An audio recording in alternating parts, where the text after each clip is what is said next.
Today's lesson all about impact, and I'm going to show you how to fix your poor impact. You actually have to look somewhere in the swing that you might not think you need to. We're actually looking at some of your golf swings. So Mitchell, George, if you're watching, this video is for you, and we're talking impact. If you don't change your impact, you're not changing the ball flight. And we want to change the ball flight. We want you to hit it better, more solid, straighter, further. You can see, yes, Mitchell's got driver, I've got iron, different clubs, but you can see his impact is very much kind of in this fashion here.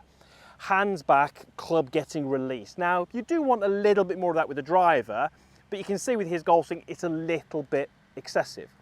Now, when we take George, different angle. I'd love to see this swing from face on. Unfortunately, George only sent me the down the line, but we can still see very, very similar traits from George. We can see that as he starts his downswing, he releases the club, you know, certainly a little bit earlier than I would like to see, and he's definitely sort of releasing that club down here and getting this kind of impact position. Now, so many of you are going to have that same sort of look to your impact. I'm sure if you videoed your golf swing, you will have seen this kind of early release, this crumpled arms, and this kind of breakdown of the lead wrist. It's something that we should fix. It's going to massively help both of these golfers if we can improve it. However, what we need to do to fix it is not impact. Impact is the result. There's something happening in both of these golf swings that is causing their poor impact. I'd love you to drop down in the comments box, let me know, pause the video. What do you think both of these golfers need to do in order to improve their impact? Are you back? Right, let's go through it. So let's go through that impact. Let's know what the relationship is. So if I took a setup, I've only got a 7-iron here. If I go into an impact and position myself where both of these golfers are, certainly Mitchell, harder to see George, but we're going to guess in here somewhere. And I want you to think about the chest and the lead arm and that relationship. So if we look at where my chest is and we look at where my lead arm is, what does my lead arm need to do relative to my chest to be in a better position? Well, it needs to be further ahead of my chest.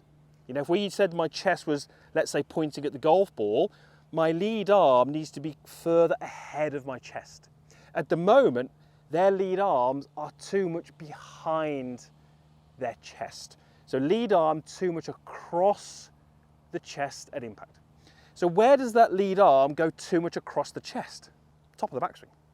You know, certainly when we look at Mitchell's golf swing, look how far his arms travel as he gets to the top. His hands are actually visible. I don't even know if I can get into that position, Mitchell. His hands are actually visible kind of this side of his head. His arms go way too far this way. So both of these golfers have a right arm, trail elbow, which in the backswing is going too deep. It's going too far behind them. And when that right arm goes too far behind them, what does it do to the left arm? Well, it drags it too much across the chest. So if I go into my top of the backswing position here, and then we move my right elbow and I try and get my elbow more behind me, it's dragging my left arm too much across my chest and behind me. Then as I start to work into my downswing, what happens? Well, guess what? That left arm is still far too far behind the chest, and I'm going to get those horrible looking impacts. So we need to, with both these golf swings, give them a more structured top of the backswing position. Think about the golf swing this way. We're not trying to kind of build a perfect golf swing. You know, we're looking at these golf swings and saying, what can we do to make it much easier for these golfers to play the game? What can you do? What can we do to make impact, or a good impact, easier for these golfers to achieve? And if we can get both of them for a more structured top of the backswing, they're going to improve. Umbrella drill. This is what I want both of you to do. This is a concept. It's a bit of a strange one, but there's 2 exercises I'd love you to go through. Umbrella drill is number 1. And at the end of the video, there's also another point that both of these golfers need to address. We're going to come to that, and it's pretty key for their improvement. Let's open this umbrella. It's probably not ideal that it's a little bit windy today. So let's say, take my umbrella. Let's say it's raining. It's actually not, it's quite a nice day today. Quite rare in the UK, but nice today.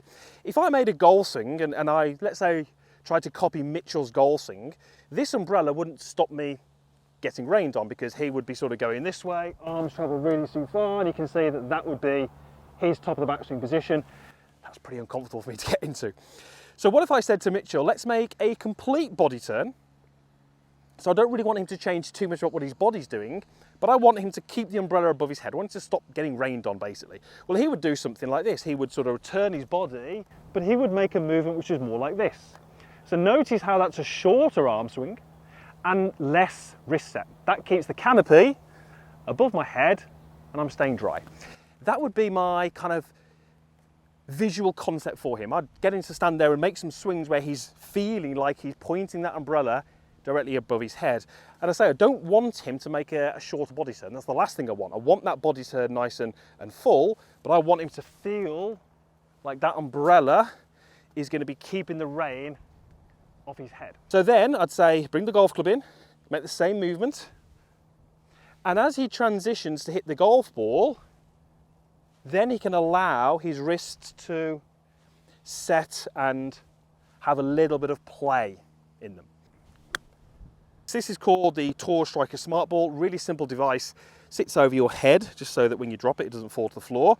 You grab it between your forearms or your elbows, and it's going to basically keep your elbows the same distance apart through the backswing. And again, this would be great for these golfers to keep that right arm more in front of their torso.